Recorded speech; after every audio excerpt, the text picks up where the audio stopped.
ওরা মনে করেছে কোরআনের পাখি আল্লামা সাইদি রহিমাহুল্লাহকে এই দুনিয়া থেকে চিরতরে বিদায় করলে আল্লাহর এই দিনকে চিরতরে কবর দেওয়া হবে। কথা বলুন ঠিক না বেঠিক? কিন্তু তারা জানে না, এক সাইদিকে এই দুনিয়া থেকে বিদায় করা হয়েছে, হাজারো সাইদি আল্লাহর জমিনে তাওহীদ প্রচার ও প্রসারের জন্য তারা জীবন এবং জানকে বিলিয়ে দিতে প্রস্তুত হয়েছে। তখন ঠিক না বেঠিক? আলহামদুলিল্লাহ নাহমাদুহু ওয়া নাস্তাঈনুহু ওয়া নাস্তাগফিরুহু ওয়া নাউযু বিল্লাহি মিন শুরুরি আনফুসিনা ওয়া মিন সাইয়্যাতি আ'মালিনা মান ইয়াহদিহিল্লাহু ফালা মুদিল্লা লাহু ومن يضلله فلا هادي له ونشهد أن لا إله إلا الله وحده لا شريك له ونشهد أن محمدا عبده ورسوله أرسله بالحق بشيرا ونذيرا وداعيا إلى الله بإذنه وسراجا وقمرا منيرا أما بعد فإن خير الحديث كتاب الله وخير الهدي هدي محمد صلى الله عليه وسلم وشر الأمور محدثاتها وكل محدثة بدعة وكل بدعة ضلالة وكل ضلالة في النار. فقد قال الله تعالى في كلامه المجيد والفرقانه الحميد أعوذ بالله من الشيطان الرجيم بسم الله الرحمن الرحيم إن الله وملائكته يصلون على النبي يا أيها الذين آمنوا صلوا عليه وسلموا تسليما. সকলে সুরলিত কণ্ঠে বলি ছোট্ট একটি সূরা, সূরা আল কাউসার। আমরা সকলেই তিলাওয়াত করার জন্য রাজি আছি। আমার সাথে পড়ুন, বিসমিল্লাহির রহমানির রহিম। ইন্না আ'তাইনাকাল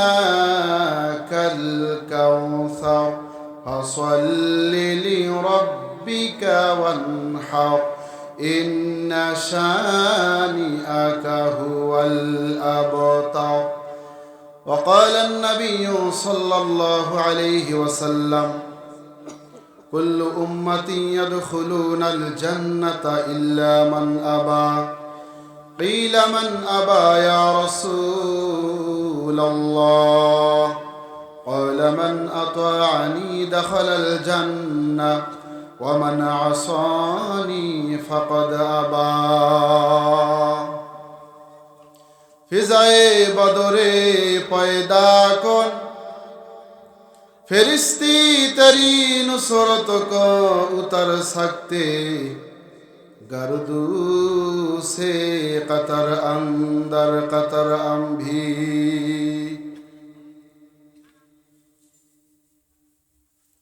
দাও খোদা দাও আমায় আবার ওমর দারাজ দিল. দাও খোদা দাও আমায় আবার ওমর দারাজ দিল, দাওয়ালির মতো বীর সেনানী, আলীর মতো বীর সেনানী, জাগাতে নিখিল দাও খোদা দাও আমায় আবার ওমর দারাজ দিল, দাও খোদা দাও আমায় আবার ওমর দারাজ দিল। হাম যাকে দাও ঘরে ঘরে জীবন দিতে ওয়াকাতারে, ঠিক কিনা? হাম যাকে দাও ঘরে ঘরে জীবন দিতে ওয়াকাতারে, আবার কাবা ভাঙতে এলে, আবার কাবা ভাঙতে এলে পাঠাওয়া বাবিল, দাও খোদা দাও আমায় আবার ওমর দারাজ দিল, দাও খোদা দাও আমায় আবার ওমর দারাজ দিল। সাচ্চা ঈমান দিয়ে পাঠাও শত সাহাবা, তাদের দেখে বিশ্ব আবার বলুক মারহাবা। সাচ্চা ঈমান দিয়ে পাঠাও শত সাহাবা, তাদের দেখে বিশ্ব আবার বলুক মারহাবা। আবার পাঠাও আবু বকর, ফিতনা ফাসাদ আসুক সমর, অনুরাটল পাহাড় সম দাও সে মনের মিল, দাও খোদা দাও আমায় আবার ওমর দারাজ দিল, দাও খোদা দাও আমায় আবার ওমর দারাজ দিল।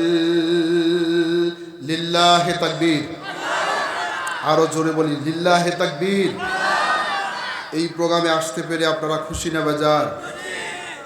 মর্নিয়া মেসেরিয়া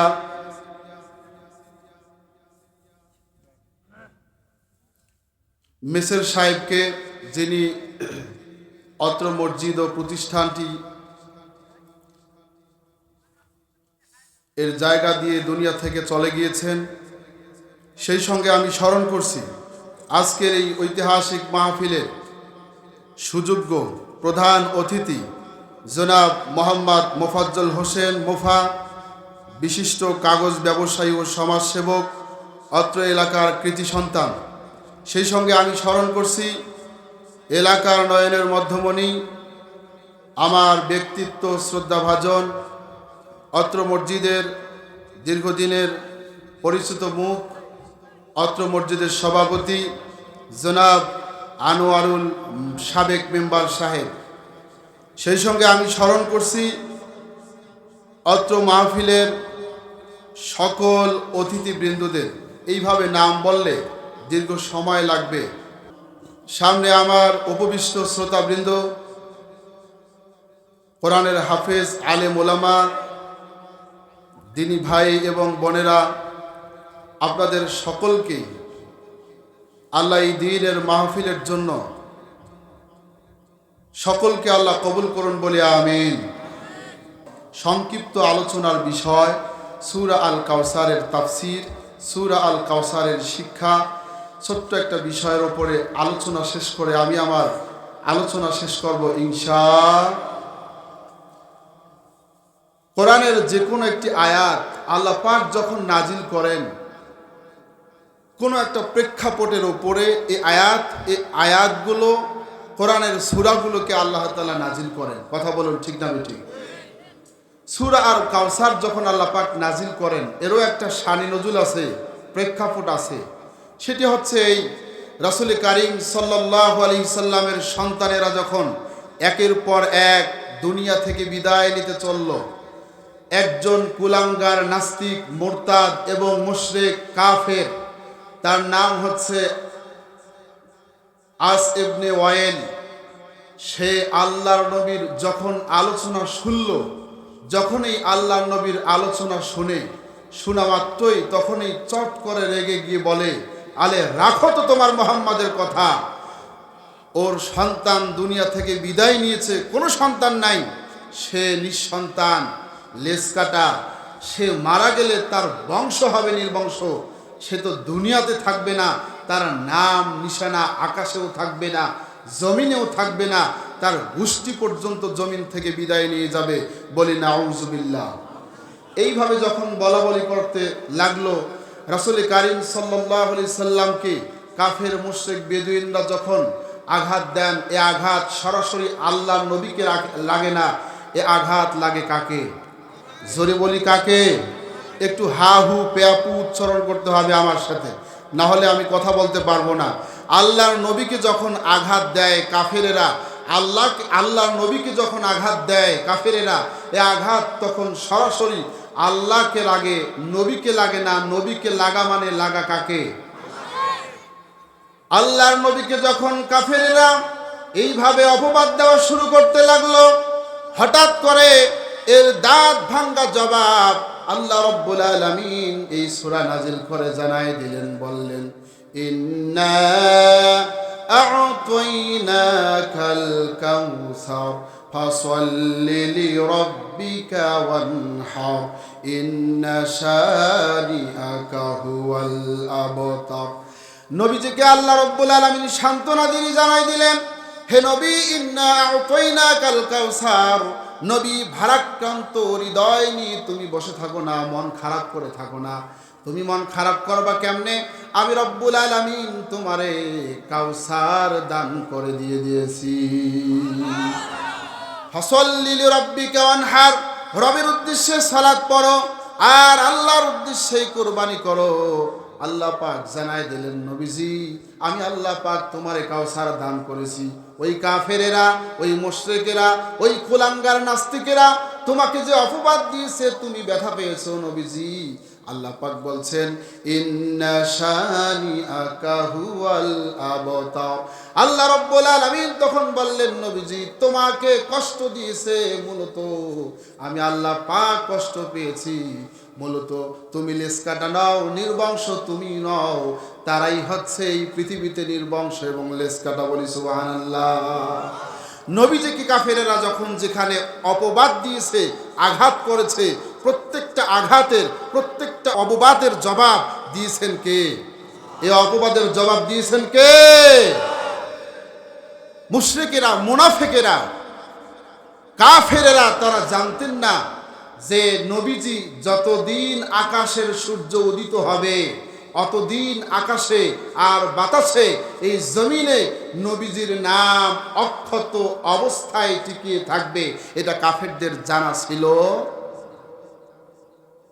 কিন্তু আল্লাহ রাব্বুল আলামিন জানাই দিলেন তাফসীর ইবনে কাসিরে, সূর্য যতদিন উঠবে নবীজির নাম অতদিন পর্যন্ত থাকবে। কিয়ামত যতদিন হয় নাই নবীজির নাম অতদিন এই জমিনে থাকবে।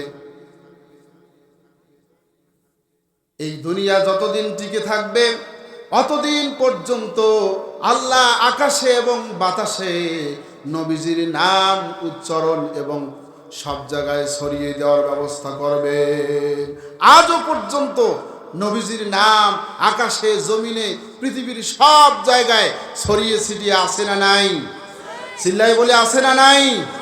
কিয়ামত পর্যন্ত যুগে যুগে যারাই নবীর দ্বীনকে বিলুপ্ত করার চেষ্টা করবে, কিয়ামত পর্যন্ত এই দ্বীনকে মুছে ফেলা যাবে। কবি ইকবাল বলেন,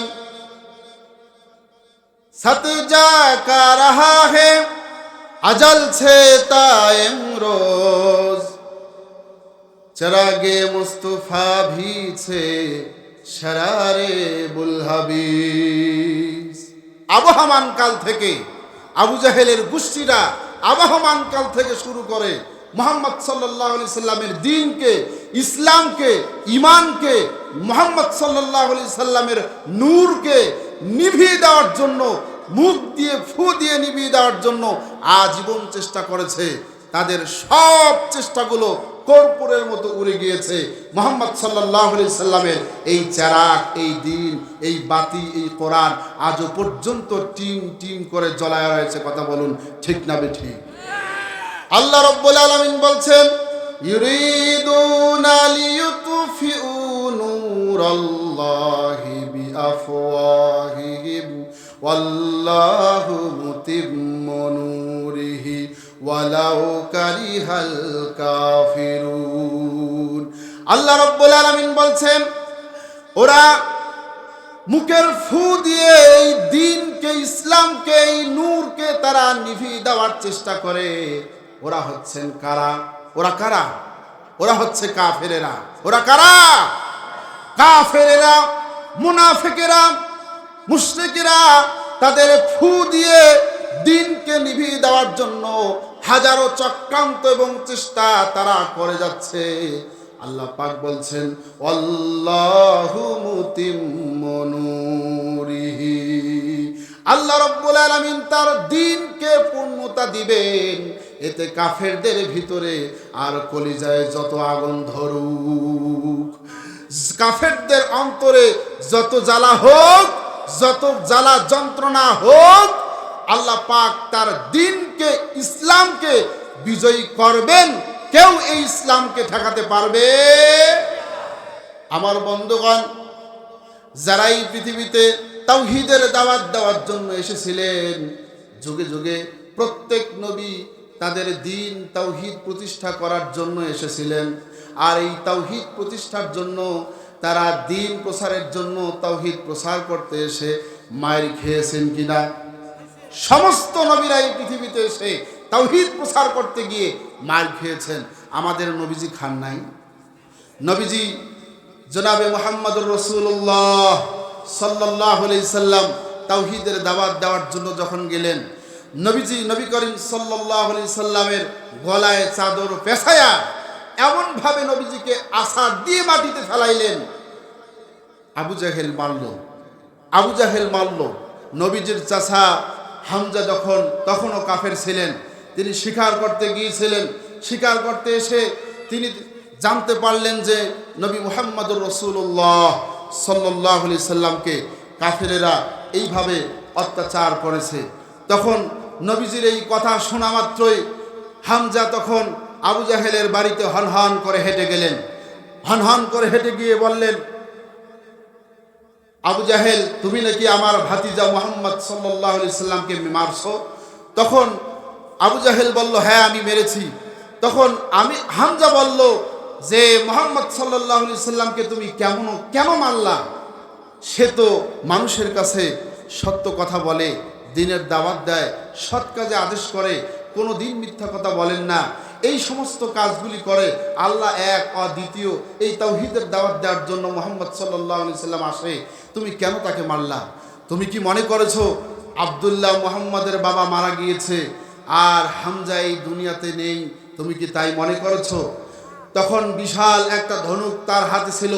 ধনুকটা বের করে আবু জাহেলের মাথায় ঠাস করে বাড়ি দিয়ে রাসূল কারীম সাল্লাল্লাহু আলাইহি সাল্লামের দিকে হেঁটে আসলেন হামজা হনহন করে।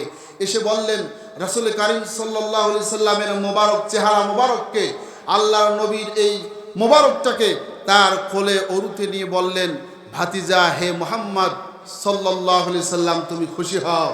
আমি মুহাম্মদ সাল্লাল্লাহু আলাইহি সাল্লামকে যে মেরেছে, আবু জাহেলের বিচার করলাম, আমি আমার ধনুক দিয়ে তার মাথায় আঘাত দিয়ে মাথা থেকে রক্ত বের করলাম, তুমি একটু খুশি হও। রাসূল কারীম সাল্লাল্লাহু আলাইহি সাল্লাম বললেন, চাচা যান, আপনি কার রক্ত বের করলেন? কার মাথা ফাটিয়েছেন? কাকে আপনি মাথায় বাড়ি মারলেন? আমি তো আপনাকে বাড়ি মারতে বলিনি, আমি তো আপনাকে রক্ত বের করতে বলিনি। তখন হামজা বললেন, হে মুহাম্মদ, তুমি কি হলে খুশি হবা, তুমি কি হলে খুশি হবে বলো। তখন রাসূল সাল্লাল্লাহু আলাইহি সাল্লাম বললেন, চাচা যান, আমি শুধুমাত্র জীবনে একবার তোমার মুখ থেকে আমি কালিমার এই বাক্যটা শুনতে চাই, লা ইলাহা ইল্লাল্লাহু মুহাম্মাদুর রাসূলুল্লাহ। আল্লাহর নবী বললেন, চাচা যান, জীবনে একবার শুধু আমি দেখতে চাই, আপনার মুখ থেকে এই তাওহীদের বাণী আমি শুনতে চাই। আমি প্রতিশোধে বিশ্বাসী না, যদি আপনি আমার এই কথাটুকুন শুনেন তাহলে আমি খুশি হয়ে যাব। আর আমি এতটাই খুশি, এই পৃথিবীতে আমি যত খুশি অন্যান্য কাজে, এই কালিমাটুকুন যদি আপনি উচ্চারণ করেন, সকল কাজের চেয়ে আমি সবচেয়ে বেশি খুশি হয়ে যাও। বলি সুবহানাল্লাহ। আমার বন্ধুগণ, আল্লাহর নবীর উরুতে, আল্লাহর নবীর চেহারা মুবারককে, হযরতে আল্লাহর নবী মুহাম্মদ সাল্লাল্লাহু আলাইহি সাল্লামের চেহারাকে হামজা তার উরুতে নিয়ে বললেন, ভাতিজা, আমি আর সন্দেহ পোষণ করি না, নিঃসন্দেহে অবশ্যই আমি বিশ্বাস করি তুমি হচ্ছ আখিরি জামানার পয়গম্বর, তুমি হচ্ছ শেষ নবী। আর আমি কালেমা পড়ে মুসলমান হয়ে গেলাম। বললেন, লা ইলাহা ইল্লাল্লাহু মুহাম্মাদুর রাসূলুল্লাহ। হামজা তখন মুসলমান হয়ে গেলেন। বলি সুবহানাল্লাহ। যুগে যুগে তাওহীদের দাওয়াত দেওয়ার জন্য যত নবী এই পৃথিবীতে আসছিলেন, সমস্ত নবীদের শত্রু এই পৃথিবীতে সবচেয়ে বড় পাপিষ্ট, অপরাধ প্রবাহন লোকরা, এরাই ছিল নবীদের দুশমন। কথা বলুন ঠিক না বেটি? আল্লাহ রাব্বুল আলামিন বলছেন, ওয়া মা নাকামু মিনহুম ইল্লা আইয়ুমিনু বিল্লাহিল আজিজিল হাবিব। নবীরা মার খালেন, নবীরা এই পৃথিবীতে সে অত্যাচারিত হলেন। এর কারণটা কি আপনারা কি জানেন?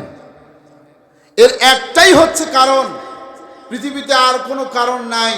ওদের বিরুদ্ধে অ্যাকশন নেওয়ার, ওদের বিরুদ্ধে অত্যাচার করার একটাই কারণ, সেটা হচ্ছে তারা ঈমান এনেছে কার উপরে? সকলেই বলি কার উপরে? এই পৃথিবীতে আল্লাহর উপরে ঈমান এনে তাওহীদ প্রতিষ্ঠা করার জন্য যুগে যুগে নবীরা এসেছিলেন। আর এই তাওহীদের দাওয়াত দেওয়ার জন্য, তাওহীদ প্রতিষ্ঠার জন্য নবীরা এই পৃথিবীতে মার খেয়েছেন। কথা বলুন ঠিক না বেঠি? আজও দেশের আলেমদের সাথে, আপনারা জানেন, আজও দেশের আলেমদের সাথে এই পৃথিবীতে যারাই দিনের দাওয়াত দেয়, যারাই সহি আকীদার কথা বলে, যারাই সঠিক দিন প্রচার করার জন্য প্রাণপণ চেষ্টা করে, তারাই এই পৃথিবীতে মার খায়। আপনারা দেখেছেন সিলেটে শেখ আব্দুর রাজ্জাক বিন ইউসুফ হাফিজাহুল্লাহকে তারা কিভাবে গাড়িটাকে ভাঙচুর করে, তারা কিভাবে আক্রমণ চালিয়ে এই আব্দুর রাজ্জাক বিন ইউসুফকে দুনিয়া থেকে চিরতরের জন্য বিদায়ের মূল নকশা চক্রান্ত তারা তৈরি করেছিল। আপনারা কি দেখেন নাই? আপনারা কি দেখেন নাই? যুগে যুগে যারা সহি আকীদার কথা বলবে, যুগে যুগে যারা এই পৃথিবীতে এসে সঠিক দিন প্রতিষ্ঠার কথা বলবে, সঠিক দিন প্রচারের কথা বলবে, এরা তাদেরকেই এই পৃথিবী থেকে চিরতরে তাড়িয়ে দেওয়ার জন্য, নিশ্চিহ্ন করে দেওয়ার জন্য তারা চেষ্টা করে। যারা যতই চেষ্টা করুক, আল্লাহর এই দিনকে, আল্লাহর এই সঠিক দিনকে তারা বিলুপ্ত করতে পারবে? জোরে বলুন, পারবে? আমার বন্ধুগণ, বুখারীর হাদিস, হযরত খাব্বাব ইবনে আত রাদিয়াল্লাহু তাআলা আনহু তিনি বলেন, ক্বালা শাকাউনা ইলা রাসূলিল্লাহি সাল্লাল্লাহু আলাইহি ওয়াসাল্লাম মুতাওয়াসসিদুন বুরদাতুল্লাহু ফি জিল্লিল কাবা। আল্লাহর নবী কাবা শরীফের আরাম ফরমাচ্ছিলেন। ইতিমধ্যে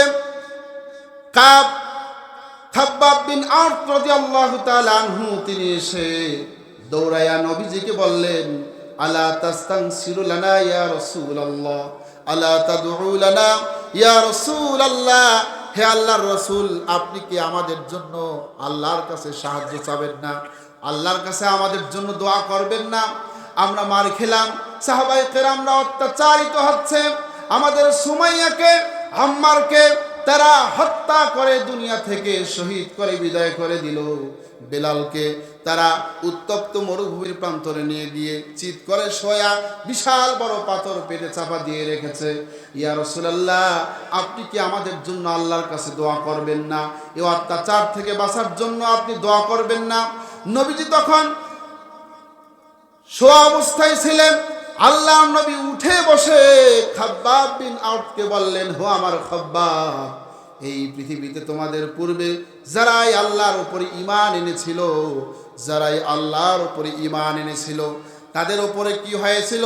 ফায়ুখযুর রাজুলু, রাষ্ট্র শক্তিরা তাকে ধরে ধরে ফায়ুহফারু লাহু ফিল আরদ, জমিনে একটা গর্ত খনন করা হয়েছিল, আর ওই গর্ততে জীবিত মানুষকে অর্ধেক অংশ ফায়ুজালু ফিহা, জীবিত মানুষটারে ধরে ওই গর্তে পুঁতিয়ে দেওয়া হতো, আর অর্ধেকটা রাখা হতো একটা করাত দিয়ে, সে তার মাথায় রেখে দেওয়া হতো, আর ওই মাথায় করাত দিয়ে ঘষে ঘষে ফায়ুজালু ফিহা নিসফাইন, জীবিত মানুষটারে তারা দ্বিখণ্ডিত করে এই দুনিয়া থেকে বিদায় করে দিত।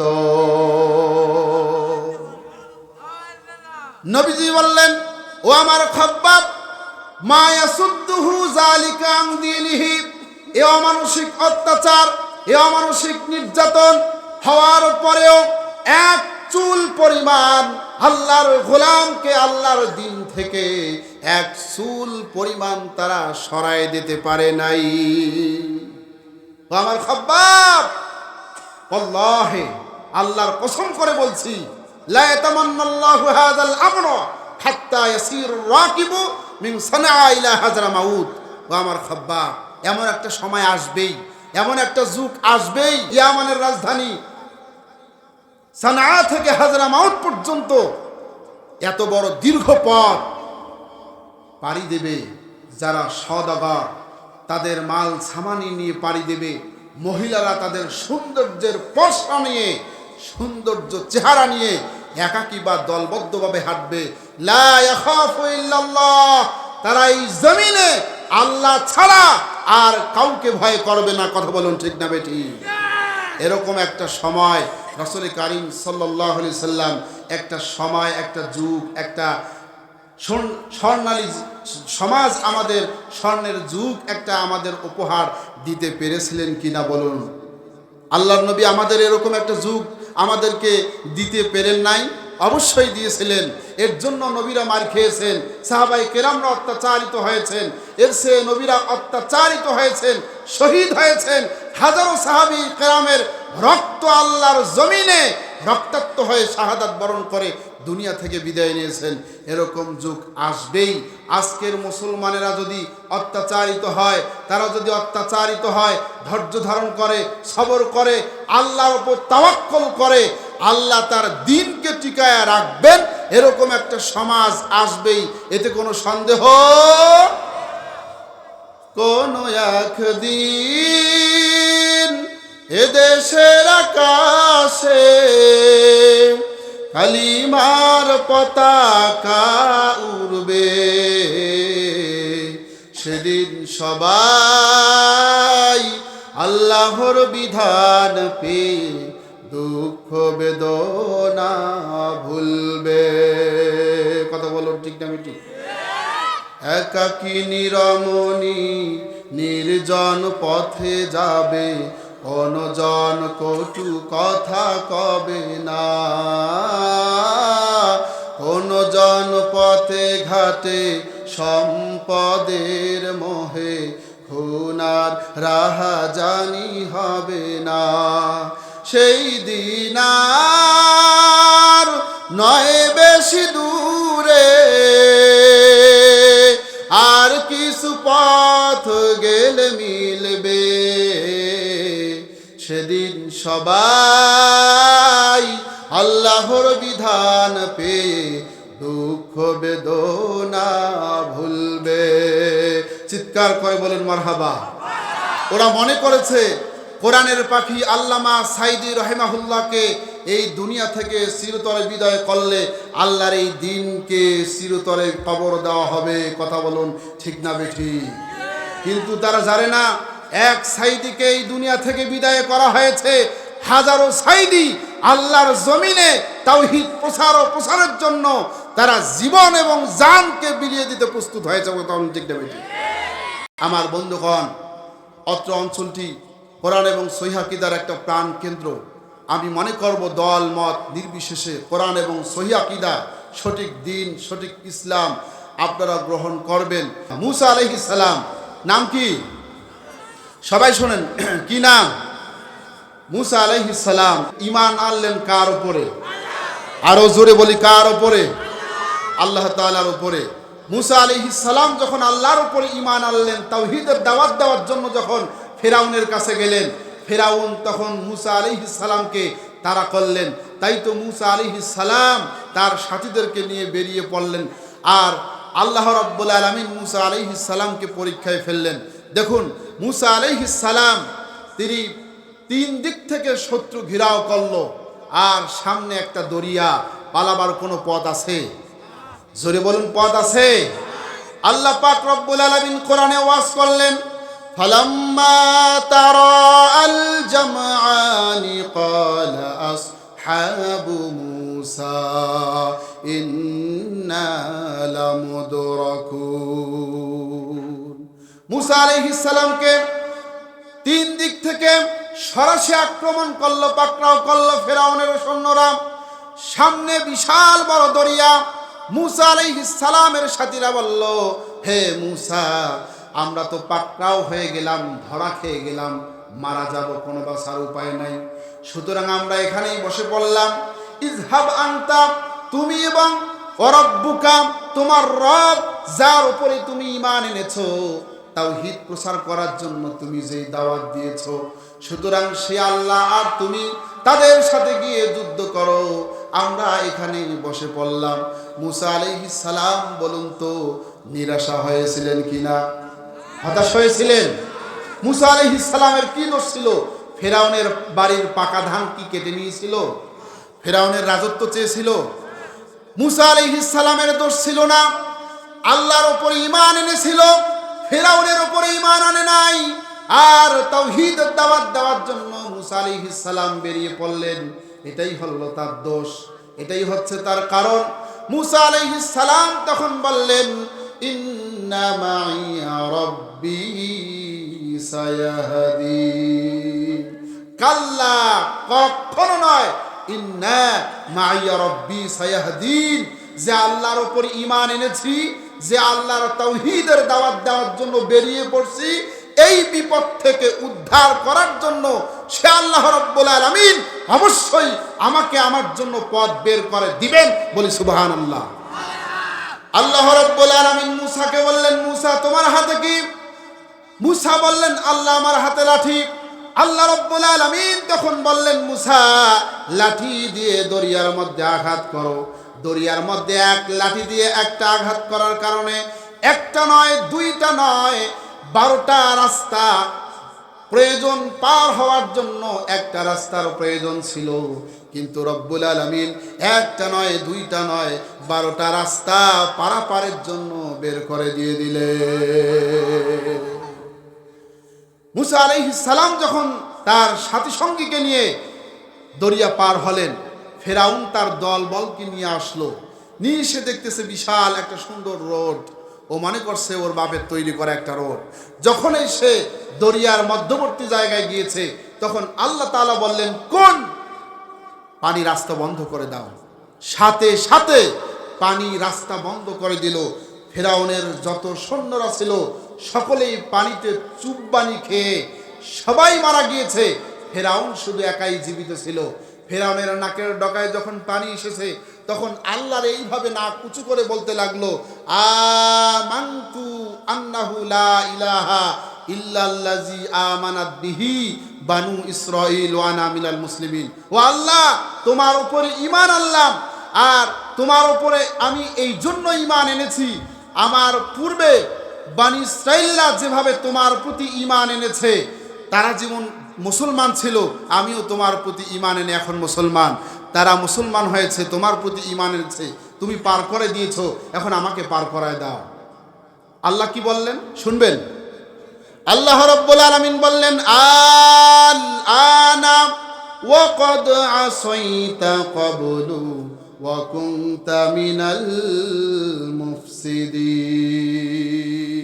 আল্লাহ পাক বললেন, এখন ওয়া ক্বাদ আসাইতু ক্বাবলু ওয়া কুনতা মিনাল মুফসিদিন, এর পূর্বে আমার জমিনে, আমার এই জমিনে যারা আমার দিন প্রতিষ্ঠার জন্য এসেছিল, যারা তাওহীদ প্রচার করার জন্য এসেছিল, যুগে যুগে, বছরের পর বছর, যুগের পর যুগ, শতাব্দীর পর শতাব্দী যারা আমার জমিনে আমার দিন প্রচারের জন্য বেরিয়ে পড়েছিল, তাদেরকে তুমি তরবারি দিয়ে কচুকাটা করে দুনিয়া থেকে রক্তপাত করে বিদায় করে দিয়েছো।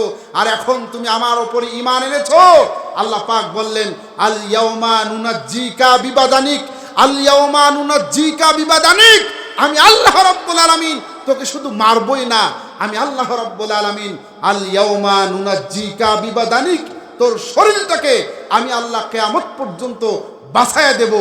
আল্লাহ রাব্বুল আলামিন বললেন, ফেরাউন তোরে শুটকি বানায়া কিয়ামত পর্যন্ত আমি রেখে দিব, তোরে দেখে যেন পৃথিবীতে যারা নব্য ফেরাউন আসবে তারা যেন তোর দেখে তারা ইতিহাস স্মরণ করে। কথা বলুন ঠিক না বেটি? আমরা আজও সে আল্লাহ দুনিয়াতে আছে না নাই? সে আল্লাহ আছে না নাই? আমরা দেখেছি টানা 17 বছর যারা রাজত্ব পালন করেছে, আলেম ওলামাদের হয়রান করেছে, মাহফিলে 44 জারি করেছে, কোরআনকে বিলুপ্ত করার ঘোষণা করেছে, যারা সংসদে বিসমিল্লাহ উঠিয়েছে, যারা সংসদ থেকে কোরআনের আইন বাতিল করার পায়তারা করেছে, আলেম ওলামাদেরকে ধরে ধরে জেলখানায় ঢুকিয়েছে, সে আল্লাহ আজও পর্যন্ত আছে, কিয়ামত পর্যন্ত আছে। আল্লাহ যেভাবে ফেরাউনকে চুবিয়ে মেরেছে, ঠিক একইভাবে একই কায়দায় এই সময় এই জামানায় 17 বছর যারা রাজত্ব করে কোরআনের দ্বীনকে বিলুপ্ত করার চেষ্টা করেছে, ঢাল ধরে এই দেশ থেকে আল্লাহ দেশান্তর করেছে। কথা বলুন ঠিক না বেটি? আল্লাহর সাথে পাল্লা দিয়ে দুনিয়াতে টিকে থাকা যাবে? জোরে বলুন, যাবে? যাবে না আমার বন্ধুগণ। নবীজি এইভাবে রাতের মধ্যে ঘুমিয়েছিলেন ঘরে। আল্লাহ রাব্বুল আলামিন নবীজিকে ওহী করে জানায় দিলেন। জিবরাইল আলাইহিস সালাম নবীকে সালাম দিয়ে বললেন, নবীজি আপনি ঘুমের থেকে উঠুন, আল্লাহ পাক আপনারে সালাম করেছে। নবীজি সালাম দিলেন, সালামের উত্তর দিলেন। নবীজিকে জিবরাইল আলাইহিস সালাম জানায় দিলেন, কাফেরেরা আপনার বাড়ির চতুর্দিকে তরবারি নিয়ে ঘেরাও হয়েছে। নবীজি যখন আপনি ঘর থেকে বের হবেন, কল্লাটা আপনার গর্দানটা দেহ থেকে আল্লাহ তারা আলাদা করে দিবে। নবীজি আপনি কি করবেন? রাতের মধ্যে আপনি আপনার বাড়ি থেকে, মক্কা থেকে আপনি হিজরত করে মদিনায় যাবেন, আল্লাহ পাক এই অর্ডার করেছেন। নবীজি যখন জানতে পারলেন, হযরতে আলী তার সাথে ছিল, হযরতে আলীকে বললেন নবীজি, আলীকে বললেন নবীজি, হে আলী তুমি আমার চাদরটা দিয়ে তুমি ঘরের মধ্যে আমার বিছানায় ঘুমিয়ে থাকো। আলী বললেন, নবীজি কোনো চিন্তার কারণ নাই, টেনশনের কারণ নাই, আপনি নবী দুনিয়া থেকে বিদায় হবেন, তার আগেই আমি নবী আপনার চাদর গায়ে দিয়ে আমি আপনার এই বিছানায় শুয়ে থাকবো। কাফেরেরা সকালে আমাকে দেখে চাদরটাতে তরবারি দিয়ে আঘাত করবে, আর নবী হিসেবে আঘাত করবে। আমি আলী দুনিয়া থেকে বিদায় নিয়ে যাব, আমার জীবনের পরোয়া করি না, আমার জীবনের বিনিময়ে নবীজি টিকে থাক দুনিয়ায়, আমি এটি চাই। বলুন সুবহানাল্লাহ। নবীজি ঘর থেকে বের হলেন। বের হওয়ার পরে এক মুষ্টি মাটি নিয়ে শাহাতিল উজুহ বলে আল্লাহর নবী এইভাবে বালু কণা ছড়ে দিলেন। আল্লাহ রাব্বুল আলামিন প্রত্যেক কাফেরদের চোখের কোণায় এই বালু কণা আল্লাহ রাব্বুল আলামিন যখন পৌঁছায় দিলেন, কাফেরেরা 2 হাত দিয়ে এই চোখ ঘষা শুরু করলো। অমনি ফাঁক দিয়ে নবীজি বেড়ায় গেলেন, কোনো কাফের নবীজিকে দেখতে পান নাই। বলি সুবহানাল্লাহ। হযরতে আবু বকরের বাড়িতে উঠলেন, আবু বকরের দরজায় আঘাত করলেন। হযরতে আবু বকর বললেন, লব্বাইকা সাদাইকা ইয়া রাসূলুল্লাহ, ইয়া রাসূলুল্লাহ আমি হাজির হয়েছি। অমনি দরজা খুলে দিলেন। আল্লাহর নবী আবু বকরকে বললেন, আবু বকর কেমনে তুমি দরজা খুললা? তুমি কি রাতে ঘুমাও নাই? হযরতে আবু বকর বললেন, ইয়া রাসূলুল্লাহ, যখনই আমি শুনেছি আপনি আমার বাড়িতে আসবেন, আমাকে নিয়ে হিজরত করতে যাবেন, তখনই আমি আমার পিঠটা দরজায় লাগায়া এভাবে দাঁড়ায়া দাঁড়ায় ঘুমাচ্ছিলাম। না জানি আপনি যদি আমারে ডাক দেন তাহলে আমার খুলে দিতে যদি দেরি হয় তাহলে বেয়াদবি হবে, আপনি কষ্ট পাবেন। নবীজি আবু বকরকে নিয়ে আল্লাহর নবী মিসফালার উপর দিয়ে জাবালে কিদওয়ারের উপর দিয়ে আল্লাহর নবী জাবালে সুরে গেলেন মদিনার পথ পরিহার করে। নবীজিকে আল্লাহর নবী আবু বকরকে নিয়ে গেলেন, সেখানে একটা পরিত্যক্ত গুহা দেখতে পেলেন। ওই গুহার কাছে আবু বকর নবীজিকে নিয়ে গেলেন।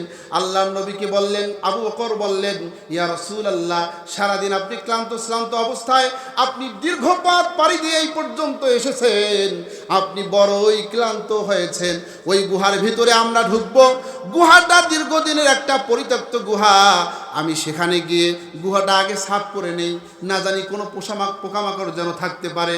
হযরতে আবু বকর গুহায় ঢুকলেন, সব গুহাটাকে পরিষ্কার পরিচ্ছন্ন করলেন, আর ফুটোগুলো নিজের গায়ের চাদর দিয়ে বন্ধ করলেন। 2টা ফুটো ছিল হাত দিয়ে ধরলো, আর 2টা ফুটো ছিল পা দিয়ে ধরলো। হযরতে আবু বকর রাদিয়াল্লাহু তাআলা আনহুকে বললেন, আল্লাহর নবী, আবু বকর, আমি তোমার উরুতে মাথা রেখে ঘুমিয়ে যাই। আবু বকর বললেন, ইয়া রাসূলুল্লাহ, আপনি এসে আমার মাথায় ঘুমান, আমার উরুতে আপনি মাথা রেখে আপনি আরাম ফরমান। নবীজি আবু বকরের উরুতে মাথা রেখে ঘুমাচ্ছিলেন। প্রতিমধ্যে বিষধর সাপ আল্লাহর হযরতে আবু বকর রাদিয়াল্লাহু তাআলা আনহুর পায়ে দংশন করলো। হযরতে আবু বকর এই সাপের ব্যথায় ব্যথিত হয়ে কান্নাকাটি করতে লাগলো। হযরতে আবু বকরের চোখ থেকে পানি জরজর করে পড়তেছিল নবীজির মুখ মোবারকে। নবীজির চেহারায় যখন পানি পড়লো, দাড়ি মোবারক ভিজে গিয়ে নবীজির এই দাড়ি মোবারক ভিজতেছিল। আল্লাহর নবী ঘুম থেকে উঠে হযরতে আবু বকর রাদিয়াল্লাহু তাআলা আনহুর দিকে তাকায় দেখেন। আবু বকরকে বললেন, আবু বকর কাঁদতেছিলেন। আবু বকরকে বললেন, হে আবু বকর, বাড়ির কথা মনে পড়েছে কিনা? তুমি কান্না করো কেন? হযরতে আবু বকর বলেন, ইয়া রাসূলুল্লাহ, ইয়া হাবিবাল্লাহ, আমার বাড়ির কথা মনে পড়ে নাই। আল্লাহর নবী বললেন, তাহলে তোমার স্ত্রীর কথা মনে পড়েছে। আল্লাহর নবীকে আবু বকর বললেন, ইয়া রাসূলুল্লাহ, আমার স্ত্রীর কথা মনে পড়ে নাই। আল্লাহর নবীকে তখন আবু বকরকে বললেন, আল্লাহর নবী আবু বকরকে বললেন, হে আবু বকর, তাহলে তোমার সন্তানদের কথা মনে পড়েছে। আবু বকর বললেন, ইয়া রাসূলুল্লাহ, যেই দিন আমি আপনার উপরে ঈমান এনেছি, ওই দিন থেকে আমার কলিজার সে, আমার স্ত্রীর সে, আমার পুত্র পরিজনের সে, বাড়ি গাড়ির সে নবীজি আপনি আমার কাছে বেশি প্রিয়। আল্লাহর নবী বললেন, তাহলে কান্না করো কেন আবু বকর? আবু বকর বললেন, ইয়া রাসূলুল্লাহ, ইয়া হাবিবাল্লাহ, আমার পায়ে বিষধর সাপ দংশন করেছে, এর ব্যথায় আমি কান্না করতেছি। নবীজি বললেন, আবু বকর, যখনই কান্না করেছে আমারে ডাক দাও নাই কেন? হযরতে আবু বকর বললেন, ইয়া রাসূলুল্লাহ, আপনারা যদি আমি ডাক দিতাম আপনার ঘুম ভেঙে যেত, আপনি কষ্ট পেতেন, এই জন্য আমি ডাকি নাই। নবীজি তার থুতু মুবারক আবু বকরের ওই সাপ দংশনের জায়গায় লাগাই দিলেন। সাথে সাথে আবু বকরের জীবনের শরীরের ব্যথাকে আল্লাহ রাব্বুল আলামিন দূর করে দিয়ে দিলেন। হযরতে আবু বকর রাদিয়াল্লাহু তাআলা আনহু তিনি নবীজিকে জানায় দিলেন। নবীজি উপরের দিকে তাকায় দেখেন, কাফেরেরা আমাদেরকে পাকড়াও করেছে, ঘেরাও করেছে। ওরা যদি নিচের দিকে তাকায় তাহলে আমাদেরকে দেখেই ফেলবে, আমরা জানে মারা যাব, বাঁচতে পারবো না, পালাবার কোনো পথ নাই। নবীজি হতাশ হয়েছিলেন? নবীজি হতাশ হন নাই, ভ্রু কুঞ্চিত করলেন না। আল্লাহর নবী তখন আবু বকরকে বললেন, আবু বকর, এই গুহার ভিতরে আমরা 2 জন, আর একজন আমাদের সাথে আছেন, বলুন তো তিনি কে?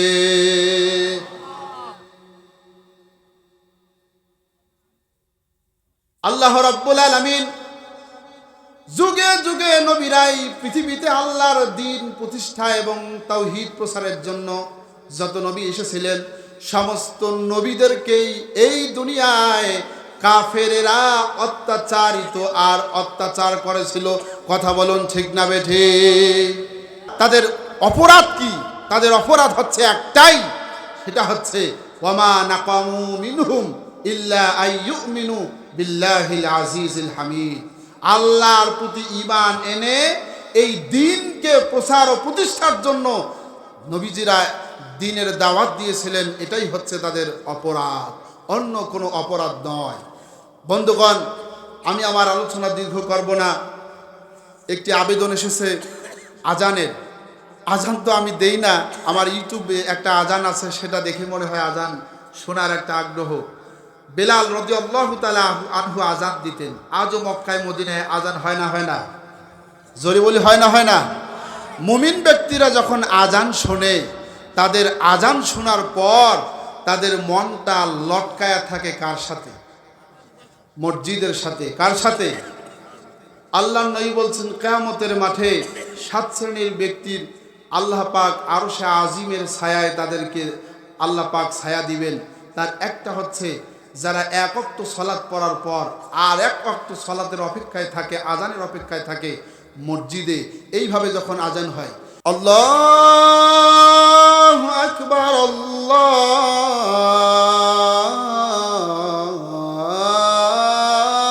আল্লাহু আকবার, আশহাদু আল্লা ইলাহা ইল্লাল্লাহ,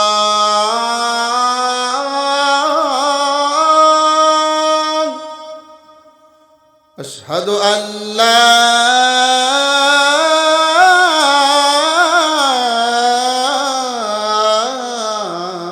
ইলাহা ইল্লাল্লাহ,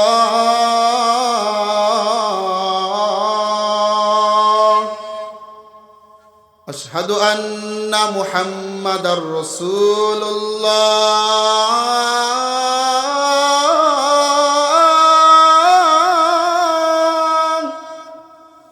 আশহাদু আন্না মুহাম্মাদার রাসূলুল্লাহ, হাইয়া আলাস সালাহ,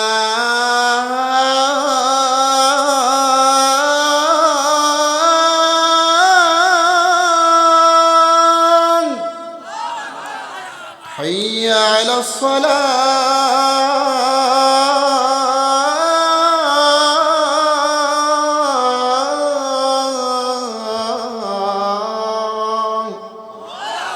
হাইয়া আলাল ফালাহ,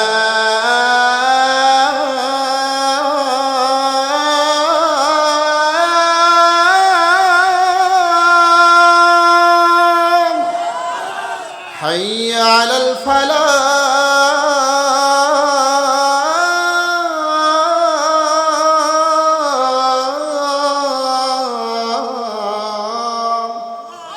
আল্লাহু আকবার, আল্লাহু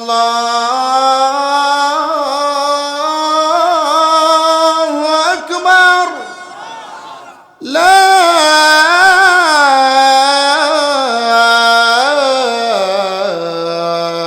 ইলাহা ইল্লাল্লাহ,